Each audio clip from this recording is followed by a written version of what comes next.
They paid him to bring her in alive, but no one told him she might be the only one telling the truth. The wind dragged slow across the Arizona flats, carrying dust that tasted like old iron and sunburnt earth, and Elias Crow rode through it without blinking, his hat low, his shadow long behind him like something that refused to let go. He had tracked men across harsher ground than this, followed lies across colder nights, but this one felt different from the start, quieter somehow, like the land itself was holding its breath. 30 miles east of Red Mesa, he found her exactly where the paper said she'd be, standing near a dry creek bed, hands empty, eyes steady, not running, not hiding, just waiting like she already knew how the story was supposed to end. Iona Redbird. That was the name inked beneath the bounty, $2,500, alive, no questions asked. Elias had seen enough ink to know what that usually meant. Still, he dismounted slow, boots pressing into cracked dirt, one hand loose near his belt, not threatening, not careless either, just the kind of balance a man learns when he's spent too many years between right and paid. She didn't step back when he came close. Didn't look away. The sunlight caught in her dark eyes, and for a moment, it felt like she was the one measuring him. "You're Elias Crow," she said, her voice calm, almost tired, like she'd already walked through this moment in her mind a dozen times. He didn't answer right away. Just nodded once. That was enough. Most people said more than they needed to when they were nervous. She didn't say anything else. No plea. No denial. Just reached slowly into the fold of her dress, careful, deliberate, and pulled out a small silver necklace, worn thin, the pendant shaped like something he couldn't quite place, catching the light in a way that made it hard to look away. He watched her fingers close around it, not hiding it, not offering it, just holding it like it mattered more than the rest of her life. "They told you I killed a man," she said after a moment, not asking, just stating it like fact. Elias shifted his weight slightly, the leather of his gloves creaking soft. "That's what the paper says." She nodded once, as if confirming. Something she already knew.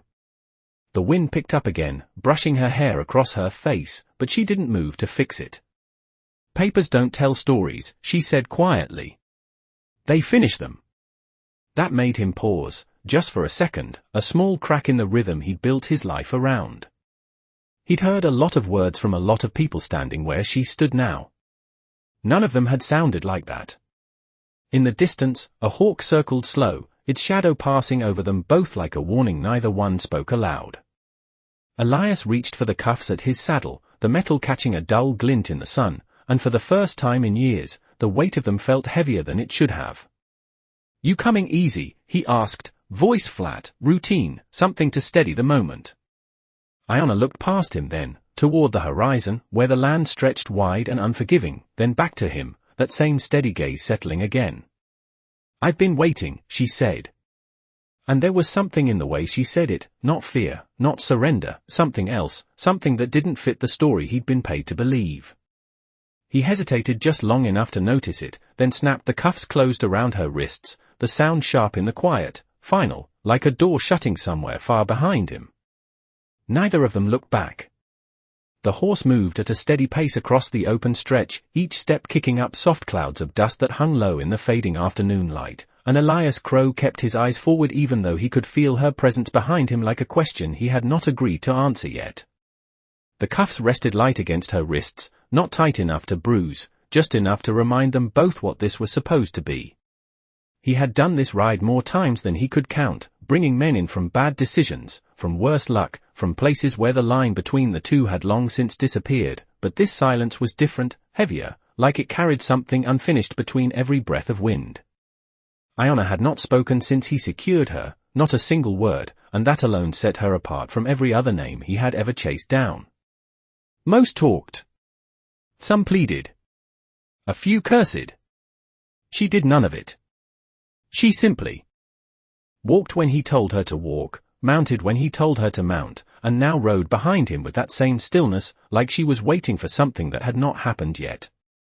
The sun dipped lower, stretching shadows across the land until everything looked longer, thinner, like it was being pulled toward night, and Elias slowed the horse near a cluster of dry mesquite trees where the ground dipped just enough to break the wind.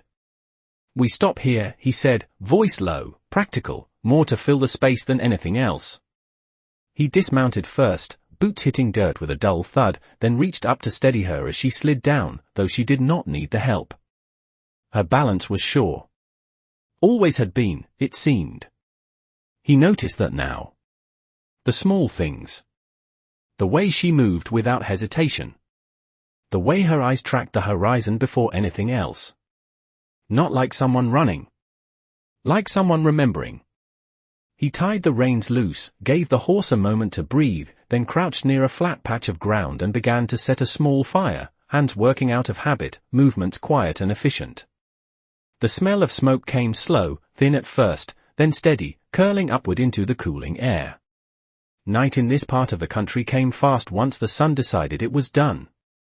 He felt it settling already, that drop in temperature that turned sweat into chill and silence into something sharper. Iona stood a few feet away, her hand still bound in front of her, watching him without staring, her gaze moving between the fire, the land, and him, never lingering too long on any one thing. It was not fear. That much he was certain of now. It was something else. Something closer to patience. He reached into his saddlebag, pulled out a small canteen, and held it out toward her. She stepped forward, took it carefully, her fingers brushing his glove for just a second, and drank without rushing, without greed, then handed it back with a quiet nod. No thank you. No need. The kind of exchange that did not ask for words.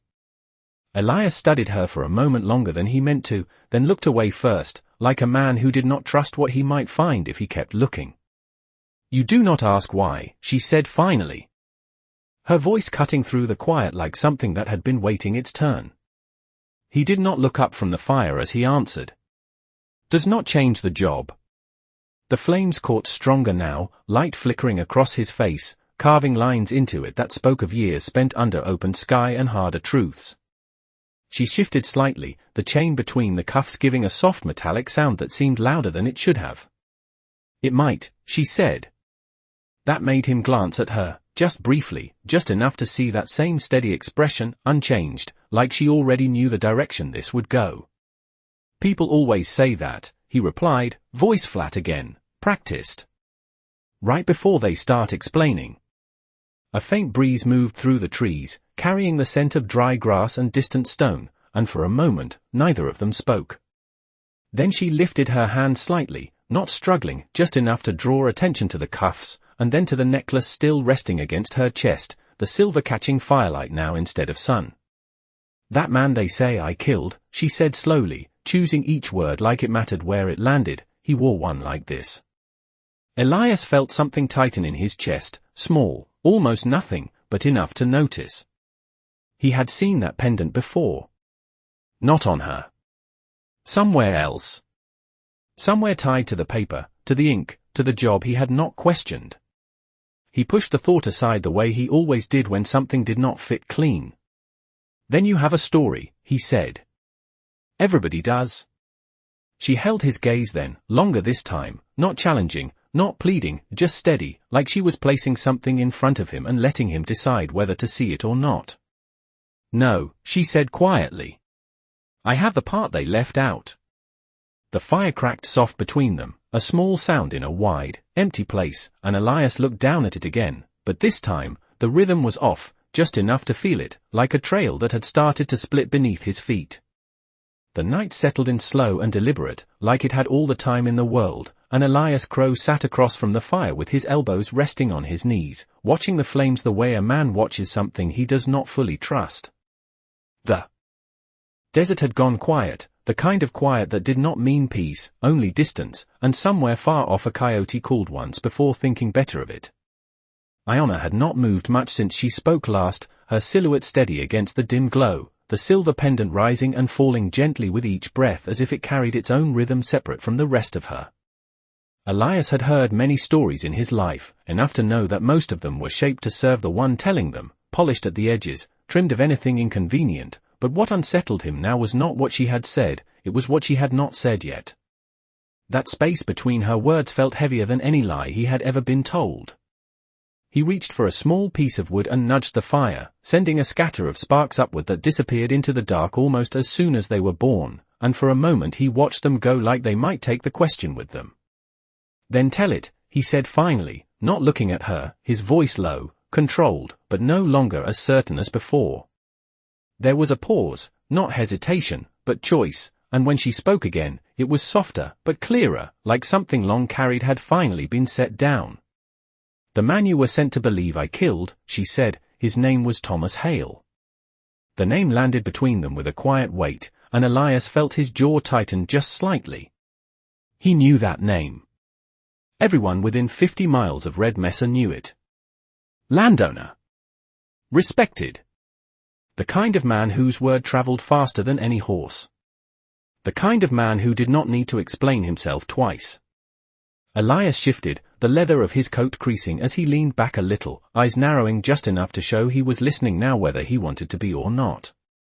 "He came to our land 3 months ago," Iona continued, her gaze fixed somewhere beyond the fire, as if she was watching it happen again instead of remembering it.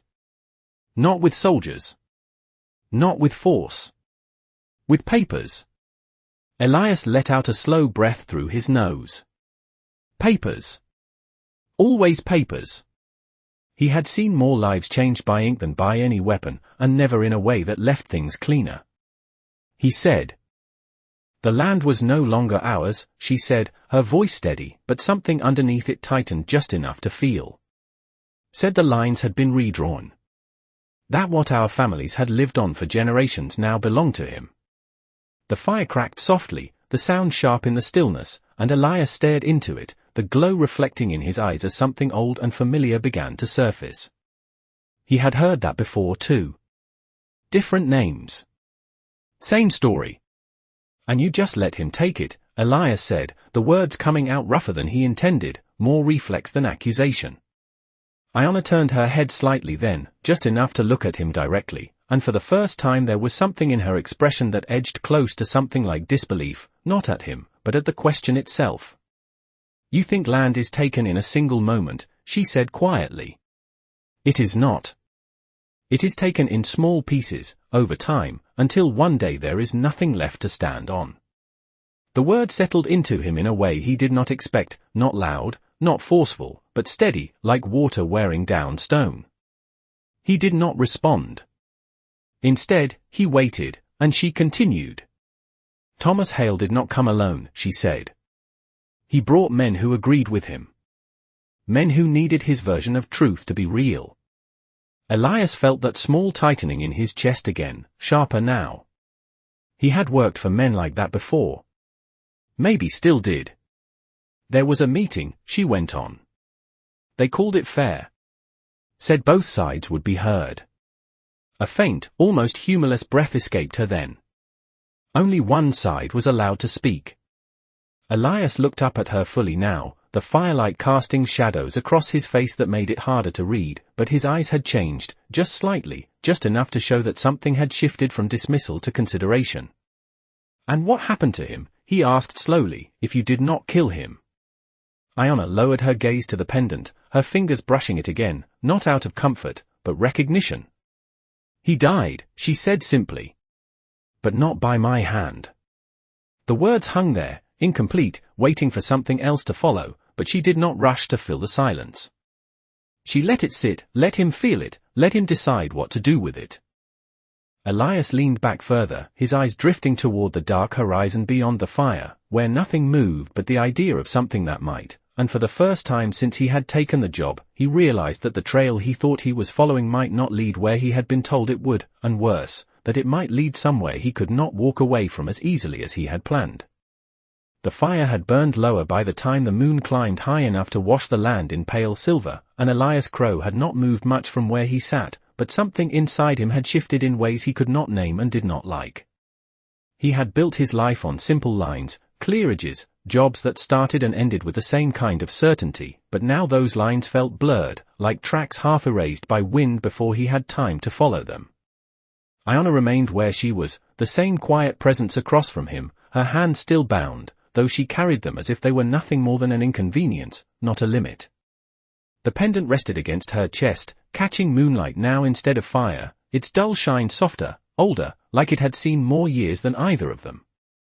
Elias reached for the canteen again, took a slow drink, then set it down beside him, his fingers lingering on the worn leather as if it might anchor him to something familiar. "If you did not do it," he said finally, his voice lower now, less certain, "then why run?" Iona did not answer right away, and that pause stretched just long enough to make the question feel heavier than it should have. When she did speak, her voice carried something new, not stronger, not louder, just clearer, like a line drawn in sand that had not yet been touched by wind. "I did not run," she said. "I walked away." Elias let out a faint breath that almost sounded like a quiet scoff, but it faded before it could become one. "People do not walk away from a bounty on their head," he replied, though the words lacked the weight they would have carried a day ago. She tilted her head slightly, studying him the way she had from the beginning, as if he was the one she was trying to understand. "People who believe they still belong somewhere do," she said. "I did not." The answer settled into him in a way that made him look away, his gaze drifting toward the open land beyond the fire where shadows stretched long and empty. He had known that feeling once, though he had buried it deep enough that it rarely surfaced. Until now. A faint sound carried on the wind then, distant but steady, the kind of rhythm a man like Elias recognized before he fully heard it. Hoofbeats. Far off, but moving. He straightened slightly, his head turning toward the sound, his senses sharpening out of habit, every part of him shifting back into the role he understood best. The job. The pursuit. The clean, simple shape of it. But even as he listened, something did not sit right. The pattern was wrong. Too measured. Too controlled. Not the frantic ride of men chasing a reward. Something else. Iona had heard it too. He could tell by the way her posture changed, just slightly, not tense, not afraid, but aware, like she had been expecting it long before he had. "They are not coming for you," she said quietly. Elias frowned, eyes still fixed on the dark horizon where nothing could yet be seen, only felt. "You do not know that," he replied. "I do," she said, and there was no doubt in it, no hesitation, just certainty. The kind that made him uneasy. The hoofbeats grew clearer, still distant, but enough now to count the rhythm. Not many. Not a war party. Not yet. Elias stood slowly, brushing dust from his coat, his hand resting near his belt out of instinct more than intent. He glanced back at her, then at the cuffs, then away again. Something in his chest tightened, sharper now, as if the choice he had been avoiding was beginning to take shape whether he wanted it or not. "If someone is coming," he said, voice steady but lower than before, "they are coming because of you." Iona met his gaze without flinching, her expression unchanged, but her words carried a weight that settled deeper than anything she had said before. "No," she said softly. "They are coming because of what you have not seen yet." The wind shifted, carrying the sound closer, and Elias felt that same crack in his certainty widen just enough to matter.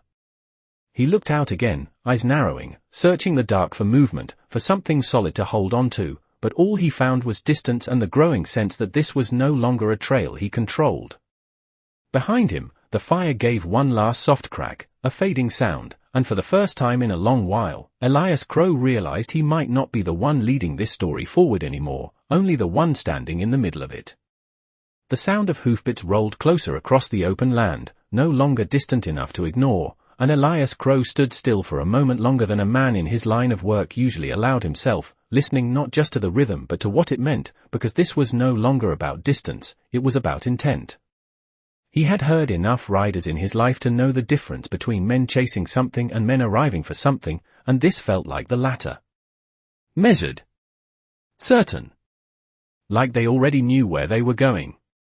He glanced back at Iona, expecting tension, fear, something that would confirm the direction of the moment, but she remained exactly as she had been, steady, grounded, her gaze fixed beyond him toward the dark stretch of land where the sound was growing clearer. That unsettled him more than the riders themselves. "How many?" he asked, his voice quiet but sharp now, the question coming out of instinct more than curiosity. She listened for a second longer, her head tilting slightly, eyes narrowing just enough to focus on something he could not yet see. "Not enough to force you," she said, then added after a brief pause, but enough to test you. Elias frowned, the words catching in his mind like a burr he could not brush off. Test you. He did not like the shape of that. Not here. Not now. His hand hovered near his belt again, not gripping, just resting, as if reminding himself of something he had relied on for too long. The hoofbeat slowed as they approached, the rhythm breaking into softer impacts as the riders eased their pace, and then, out of the darkness, shapes began to form. 3 of them. Mounted. Silent. They did not rush in. They did not spread out. They simply rode forward until they were visible in the faint light of the dying fire and the rising moon, then stopped about 20 yards away, their horses standing calm, heads low, as if they had made this ride before. Elias watched them carefully, his eyes moving from one to the next, measuring distance, posture, the way they held themselves in the saddle. Not bounty hunters. Not lawmen. Something else. Something steadier. The man in the center sat slightly forward, older than the others, his shoulders squared not with aggression but with presence, and when he spoke, his voice carried across the space between them without needing to rise. You have something that does not belong to you, he said. No accusation. No threat. Just a statement placed carefully in the open air. Elias did not answer right away. He let the silence stretch, a habit he had learned years ago, because men often filled silence with more truth than they intended. But these men did not. They waited. Iona shifted slightly behind him, the faint sound of the chain between her cuffs barely noticeable, but enough to remind him again of what he had done, of the role he had stepped into without question. I have a contract, Elias said finally, his voice controlled, even though something beneath it had started to move. That is what I have. The older rider nodded once, slow, acknowledging the words without agreeing with them. Contracts are written by men, he replied. Truth is not. The words settled into the space between them, heavier than they should have been, and Elias felt that same crack widen again, just enough to make him aware of it. He glanced back at Iona, just briefly, and saw that she was watching the man, not with relief, not with urgency, but with recognition, like this moment had been expected, prepared for, long before he had entered it. She comes with me, Elias said, turning his attention forward again, forcing the words to carry the weight he needed them to have, even if he did not fully believe them anymore. The older man studied him for a moment, his eyes calm, steady, not challenging, just seeing, and then his gaze shifted past Elias to Iona, and something unspoken passed between them in that single glance. Not command. Not permission. Something older. Something Elias could not name. The rider looked back at Elias then, and when he spoke again, his voice had not changed, but the meaning had. Then you will take more than her, he said. You will take what was done to her people, and you will carry it as if it were yours. Elias felt the words land somewhere deeper than he wanted them to, heavier than any threat would have been, because there was no anger in them, only certainty, and that was harder to push back against. The wind moved softly through the trees, carrying the last thin threads of smoke from the fire, and for a moment, no one spoke. The riders did not move closer. They did not reach for anything. They simply waited, like men who already understood that the next step did not belong to them. It belonged to Elias. And for the first time since he had taken the job, Elias Crow realized that this was not about whether he could finish it. It was about whether he should. The silence stretched longer than any standoff Elias Crow had ever known, and that was what unsettled him most, not the 3 riders, not the quiet weight of their presence, but the absence of urgency, the absence of threat, like whatever was happening here did not need force to reach its conclusion. The older man's words lingered in the air, not pressing, not demanding, just waiting, and Elias found himself standing between 2 directions that no longer felt as clear as they had an hour ago. He shifted his stance slightly, boots grinding against the dry dirt, a small sound that felt louder than it should have, as if the land itself was listening. You talk like I have a choice, Elias said, his voice steady, but something underneath it had changed, something less certain, less anchored in the rules he had followed for years. The older rider tilted his head just a fraction, considering him, then gave a slow nod. You always had one, he said. You just have not needed to see it until now. Elias let out a breath that did not quite become a laugh, his gaze flicking toward Iona for a brief second before returning to the man in front of him. That is not how this works, he replied. A man takes a job. He finishes it. That is the line. The older man's expression did not change, but there was something in his eyes now, something that looked almost like recognition, as if he had heard those words before, maybe even believed them once. Lines drawn by men can be moved by men, he said.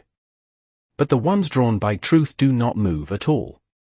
The words settled deeper this time, not because they were louder, but because Elias could no longer push them aside as easily. He felt it now, that shift inside him, slow but steady, like something he had ignored for years finally finding its way to the surface. Behind him, Iona moved slightly, just enough for him to hear the faint sound of metal against metal, and without thinking, his eyes dropped to the cuffs around her wrists. They looked smaller now than they had before, less like control, more like a mistake he had not yet corrected. He looked back at the riders, then out toward the open land, then back again, as if searching for something solid to stand on, but everything felt different now, like the ground itself had shifted under him. If I let her go, he said slowly, each word measured, deliberate, then I am the one who gets hunted. The truth of that hung in the air, undeniable, familiar, a consequence he understood better than anything else in this moment. The older man nodded once, not dismissing it, not softening it, just acknowledging it as part of the weight Elias carried. Yes, he said. That is how it works. Elias narrowed his eyes slightly, something in that answer sharpening his focus. You say that like it does not matter, he said. It matters, the man replied. But not in the way you think. The wind shifted again, cooler now, carrying the scent of distant stone and dry grass, and for a moment, everything felt suspended, like time had slowed just enough to make the next choice unavoidable. Elias turned slightly, just enough to look at Iona again, really look this time, not as a name on paper, not as a job, but as a person standing in front of him. She met his gaze without hesitation, her expression unchanged, but her eyes held something steady, something that did not ask, did not beg, did not try to convince. It simply existed. That unsettled him more than anything else. You knew they would come, he said quietly. She gave a small nod. Yes. And you still let me take you, he continued. Another nod. Yes. Elias frowned, the question forming before he could stop it. Why? Iona looked at him for a long moment, the firelight now little more than embers between them, her pendant catching what little glow remained, and when she spoke, her voice was soft, but it carried farther than anything else in the night. Because you needed to see who you were working for, she said. The words hit him harder than any accusation could have, not because they were loud, but because they were simple, direct, and impossible to ignore. Elias looked away first this time, his gaze dropping to the ground, to the dust, to the faint marks left by his own boots, and for the first time in years, he realized that the trail he had been following might not have been someone else's, but his own, leading him to a place he had spent a long time avoiding. Behind him, the riders remained still, patient, unmoving, not pressing forward, not stepping back, just waiting, because they understood something Elias was only beginning to grasp. This was not about them. It was never about them. It was about what kind of man he was going to be when the moment finally demanded an answer. The night had grown still in a way that made every small sound feel deliberate, and Elias Crow stood there with the weight of something unseen pressing against his chest, heavier than any weapon he had ever carried, because this was not a fight he could win by skill or speed, only by choosing which part of himself he was willing to keep. The riders did not move. Iona did not speak. Even the wind seemed to hold back, as if the land itself had paused to see what kind of man would step forward when there was nothing left to hide behind. Elias lowered his gaze again, this time not searching for answers in the dust, but recognizing something he had spent years avoiding, the quiet truth that a man could follow orders his whole life and still never once ask if those orders deserved to be followed. His fingers flexed slowly at his side, then drifted toward the chain between Iona's cuffs, hovering there for a moment as if the metal itself might give him permission, but it did not. Nothing did. This was not that kind of moment. If I do this, he said, his voice quieter now, stripped of the certainty it once carried, there is no going back.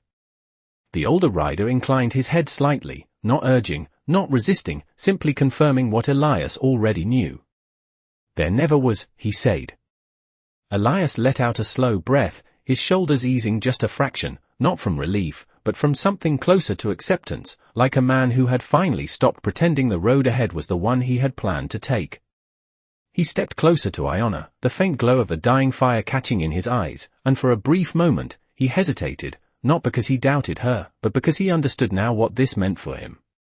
Iona watched him without moving, her expression calm, steady, the same quiet certainty she had carried from the beginning, and in that stillness, Elias realized something that settled deeper than anything else that night. She had never been waiting to be saved. She had been waiting for him to see. His hand closed around the chain, the metal cool against his glove, and with a small, deliberate motion, he reached for the key at his belt. The sound it made when it slid free was soft, almost insignificant, but it echoed louder than any gunshot in the silence around them. He worked the lock slowly, not rushing, not pausing, each movement measured, final, until the cuffs gave way with a quiet click that seemed to release more than just metal. Iona lowered her hands as the chain fell slack, her wrists free, but she did not step away. Not yet. Elias let the cuffs hang for a second before lowering them completely, the weight of them settling into his palm in a way that felt different now, like something he no longer had the right to carry. He did not look at the riders. He did not look at the horizon. He looked only at her. You were right, he said, the word simple, unadorned, but carrying more truth than anything he had said since this began. Iona studied him for a moment, her eyes searching not for weakness, not for apology, but for something else, something quieter, and then she gave a small nod, not in approval, not in victory, but in recognition. Now you understand, she said. Behind them, the older rider shifted slightly in his saddle, the leather creaking softly, and though he did not speak again, the air around them changed, the tension easing not into relief, but into something steadier, something resolved. Elias turned then, not toward the riders, but toward the open land beyond them, the wide stretch of desert that no longer looked like a path he knew, but one he was willing to walk anyway. They will come for me, he said, not asking, not fearing, just stating what would follow. This time, it was Iona who answered, her voice calm, grounded, like the earth beneath their feet. Yes, she said. Elias nodded once, accepting it, and for the first time that night, there was no hesitation in him, no uncertainty, only a quiet clarity that settled into place like something that had always been there, waiting. He dropped the cuffs into the dirt at his feet, the metal landing with a dull sound that marked the end of something he had carried for too long, then stepped forward, past the fire, past the place where the line had once been clear, and into a silence that no longer felt like emptiness, but like truth finally given room to breathe. The first light of dawn crept over the horizon like a quiet confession, pale and slow, stretching across the desert until the shadows began to loosen their grip on the land, and Elias Crow stood facing it with his back to everything he had been just hours before. The air had changed. Not colder. Not warmer. Just clearer, as if the night had taken something with it when it left. Behind him, the riders had not moved, but their presence no longer pressed against him the same way. It had shifted into something steadier, something that did not need to be watched. Iona stepped forward then, no longer bound, no longer held in place by anything but her own choice, and the sound of her boots against the dry ground carried softly in the morning stillness. Elias did not turn right away.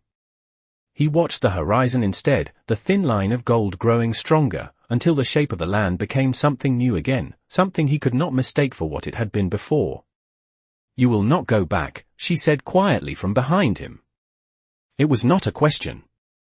Elias let out a slow breath, the kind a man takes when he finally understands the cost of a decision he has already made. No, he said. His voice did not carry regret. It did not carry pride either. Just truth. He turned then, meeting her gaze fully in the light of a new day, and for the first time, there was nothing between them that needed to be explained. No contract. No accusation. No distance. Just two people standing on the same ground, seeing the same thing. The older rider shifted his horse slightly, the soft movement drawing Elias's attention, and when their eyes met, there was no tension left in the space between them, only acknowledgement. Not approval. Not gratitude. Something quieter. Something earned. "The men who sent you will not stop," the rider said, his voice carrying across the open space with the same calm weight as before. "They will follow what they believe belongs to them." Elias nodded once, already knowing this, already accepting it in a way that surprised him. "Then they will follow a different trail," he replied. The words came easier now, not forced, not shaped by habit, but formed from something that had finally settled inside him. The rider studied him for a moment longer, then gave a slight nod, as if marking the moment in a way that did not need to be spoken aloud. Behind him, the other two riders remained still, silent witnesses to something that had nothing to do with them, and everything to do with what had just changed. Iona stepped past Elias then, moving toward the riders, but she did not mount, did not leave, not yet. Instead, she paused beside the older man, her hand resting lightly against the neck of his horse, and looked back once more. "You saw what they could not," she said. Elias held her gaze, the weight of her words settling deeper than anything that had come before, because they were not praise, not comfort, just recognition of a truth he had almost missed. "Took me long enough," he replied quietly. A faint hint of something touched her expression then, not quite a smile, but something close, something that acknowledged the distance he had traveled in a single night. The sun lifted higher, casting long light across the land, and with it came a clarity that made everything feel sharper, more defined, like the world itself had drawn a new line that could not be mistaken.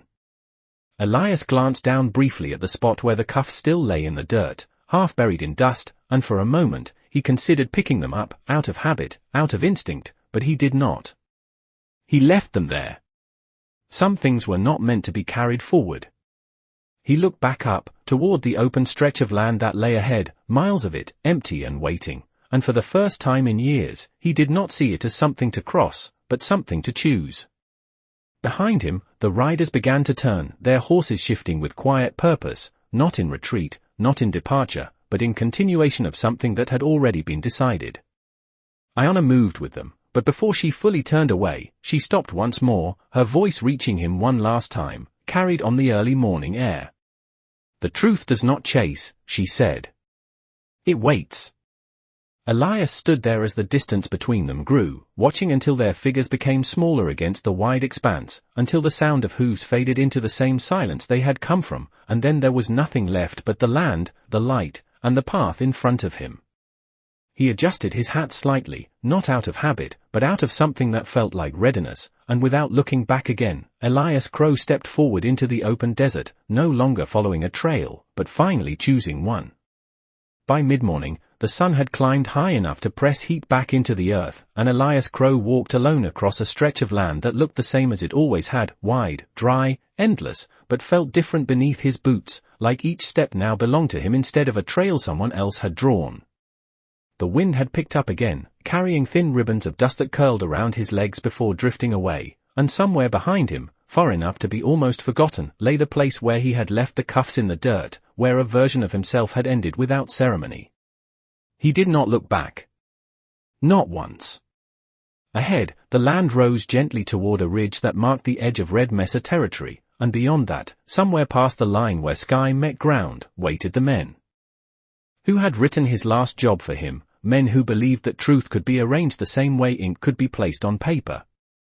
Elias adjusted the brim of his hat as the light sharpened, his eyes narrowing against the glare, but there was no hesitation in him now, no second guessing, only a quiet awareness of what came next. He knew they would hear about it.